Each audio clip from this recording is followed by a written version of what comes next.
The Evidence for Change programme has been designed by a collaboration of evidence synthesis experts that have come together from across the North West Coast, and our main goal and aim is to help support our partners in being able to find, identify, analyse evidence to be able to inform policy, to inform practice and to inform research. What we're doing as part of the project is looking at how we can improve mental well-being of residents by focusing on engagement in meaningful activity. The ethos of occupational therapy is that meaningful and purposeful activity is vital in terms of our health and well-being. So my role really is to ensure that my patients are facilitated to engage in meaningful activity in order to improve their health and well-being. With 40 residents in total. In the main house we have 23 residents and in Pendle Suite we have 17. Each resident is obviously very individual, very different, and they've all taken up this project really well. And we've had a couple of meetings with the other people involved from East Lancs, from health, from occupational therapy, and everybody's got involved and they've all come and talked about the past and the things they like doing and what they'd like to continue doing and the sort of things they'd like to do. And it's been really interesting for me just to see how much people would like to be more engaged. I've worked with Alwyn, who is one of our residents at Marston Grange, and his friend and companion Janet. We wanted to design a tool, a boundary object, to support residents at Marston Grange to better interact with one another. And we wanted that tool to help us identify some of the residents' likes, dislikes, what were they interested in, what did they do before they retired. And what we wanted to do with that information was use it to design a meaningful activity. I've worked with Alwyn to design what we're calling a boundary object, and really what it is a survey that Alwyn has conducted and is going to tell you more about that, asking some of the residents what sort of hobbies and interests they were interested in and what would they like to continue to do now. Well, I've been in this home now just over a year.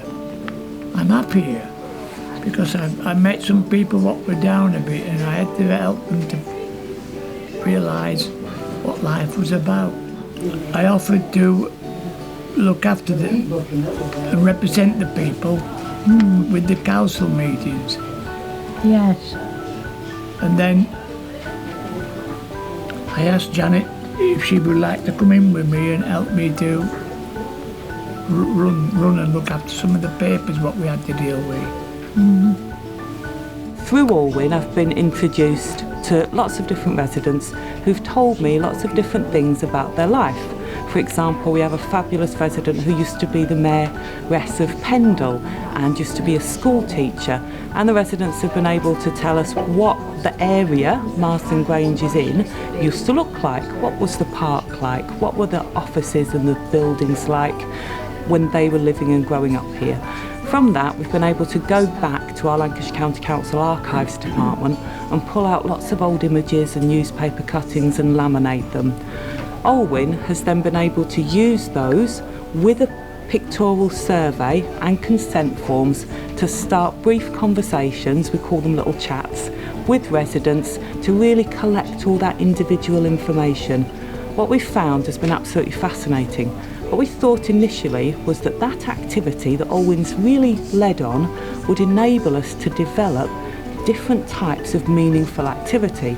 But what we found is that in itself, enabling Alwyn and giving them an opportunity to do that, has actually been meaningful in itself because it's allowed residents an opportunity. That boundary object, that survey that Alwyn will talk to you more about, has been a talking point, and it's helped residents start making those connections, start talking to each other, as well as giving us some really fabulous insights into their interests and their life and the community that they live in, really. We're here to support older people, but also to prevent them from hospital admissions, from accidents. We want to protect them and keep them safe, but we also want to be able to give them some quality of life and enable them to take risks and to continue living the life and be individuals and live the lives like they were. play games, we listen to music. We have people coming in, help talking, singing to us and talking to us. Things are seems to be a lot better now. But life goes on. As an organisation, it's given us an opportunity to learn specific tools that we can then share. We also wanted it as an opportunity to share good practice around engaging people and engaging residents, and also working with care homes around how we can share that practice to increase the quality and engagement with other care homes. What we would like to see is that when a care plan is developed, it takes into account more of that person's personality. Tell me what you did before you retired. What are your interests? What are your hobbies? And that will help shape a more positive risk-taking element to that care plan and enable the person in residential care to live the life that they want to live and used to live, and enjoy all those things that younger people take for granted, but often the older you get, the less able you are to have an opportunity to carry on in that particular activity. My hope is that this model can be utilised in other care homes and be used really so that older people continue to have involvement in their environment and the social network and society as a whole. So it's true co-production of evidence and knowledge between professionals, care home residents, service users and academics. It's been a real partnership, and that's really what I found absolutely brilliant and exhilarating about this particular project. And I'm really proud to have been part of it and to get to know Olwyn and Janet and all the wonderful people here at Marston Grange a lot better. It's been an absolute privilege. Getting together, meeting together, talking together, arguing together, sorting things out together.